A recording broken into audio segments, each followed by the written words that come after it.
Podcasts on UNC-TV.org are made possible through the financial contributions of viewers like you, who invite you to join them in supporting UNC-TV.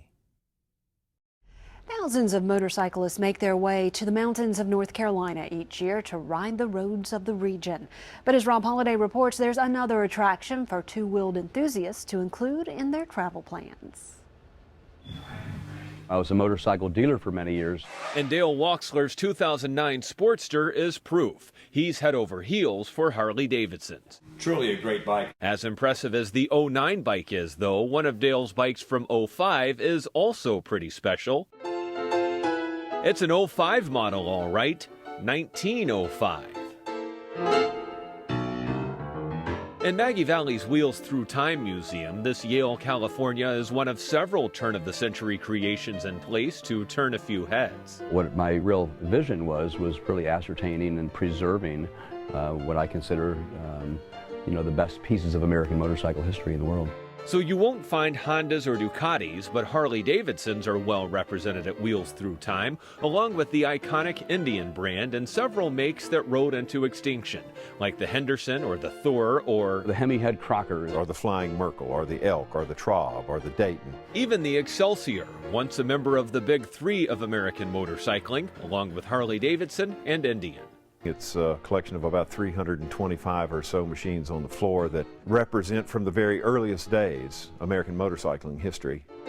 A time when motorcycles were essentially bicycles with engines. Horns were squeezed and tires were skinny, but top speed still spanned well into the double digits. I'm seeing a lot of stuff here that I've only seen in magazines or books. Oh, it's awesome. As impressive as the Wheels Through Time collection is, it doesn't just revolve around things that you can see. Just about all of these motorcycles have something very important in common that sets off some other senses.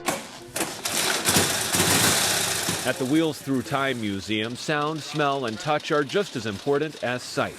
Nearly all of the machines here still make mechanical music. It's almost surreal, actually bringing something back to life that hadn't maybe seen life in 60, 70, 80 years, and hearing it run actually as well sometimes as it did the day it was new. The machines were made to run.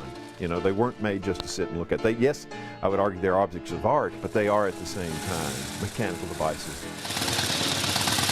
Starting up century-old machinery is geared to give museum visitors a fuller experience. You give them a chance to sense it auditorially, to smell the exhaust note, as it were, and to feel the rumble of the engine. Seeing a 100-year-old machine crank right up and watch that old leather belt flapping around and listen to that thing run really nearly as good as it was when it was new. The Wheels Through Time collection dates back to 1903. In addition to the bikes are road signs and repair shop replicas from the motorcycle's heyday.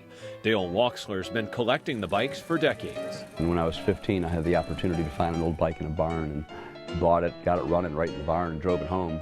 And that kind of fueled the passion. Some of the collection has been restored to mint condition, but most of the bikes here are in their original forms. Bikes like this 1942 Harley-Davidson WLA. Those are the original tires. Harleys like these were used extensively by American troops during World War II. Ryan Marshall's working to restore one of these machines. This is a museum, but you can touch things. That's what makes it so different. It's not a museum where everything's behind glass. I mean, this is the owner telling me to sit on this bike. And even take it for a short spin. Just slide the toe in real easy. This is just as it was. This is, I'm in a time machine sitting on this. There's no words. There's no words. Rare bikes are common at Wheels Through Time. Included in the collection is this Harley that's configured just like an Indian, with flip-flop shifters and controls, and this one-of-a-kind 1917 Traub. It was found in a bricked-up wall in Chicago in 1967, and to this day, nobody who knows who built the Traub motorcycle. It usually takes just a quick push of a button to get today's motorcycle started. Needless to say, it used to be a lot more complicated. Turn the gas on right here, and then set the belt tension, adjust the timing right here. The Wheels Through Time collection is maintained regularly, but getting to initial ignition can be a chore. 50 or 100 or 200 hours of review and examination. On the other hand, some things come in and within an hour or two, they'll be operating. Two-wheeled machines are the predominant presence at Wheels Through Time, but four wheels are welcome here too. And of course, they all still run. 2 Corvettes are part of the collection, along with a Cadillac once owned by actor Steve McQueen. Not a huge automobile collection, but each of the cars here is really pretty fascinating. The big blue Cadillac was the V16 Madam X Coupe, really a rare car. That was once owned by musician Neil Young and still cuts quite a figure out on Highway 19 in Maggie Valley. Wachsler does show some of his collection nationally, including this Harley-Davidson that caught the eye of a famous funny man at a show in California. And we're talking about Dale Wachsler. He has the Wheels Through Time Museum. It's a great museum.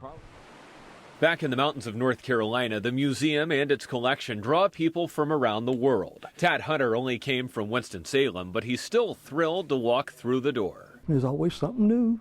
I was up here twice last summer, and if he sees you kind of fascinated with a particular bike, he's very apt to come up and say, you want to hear it run?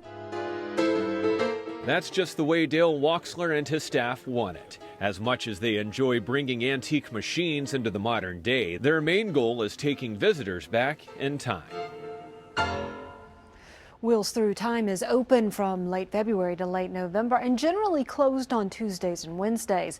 Admission is $12 with discounts for seniors and children. For more information, visit our website at unctv.org/ncnow. Podcasts on UNC-TV.org are made possible through the financial contributions of viewers like you, who invite you to join them in supporting UNC-TV.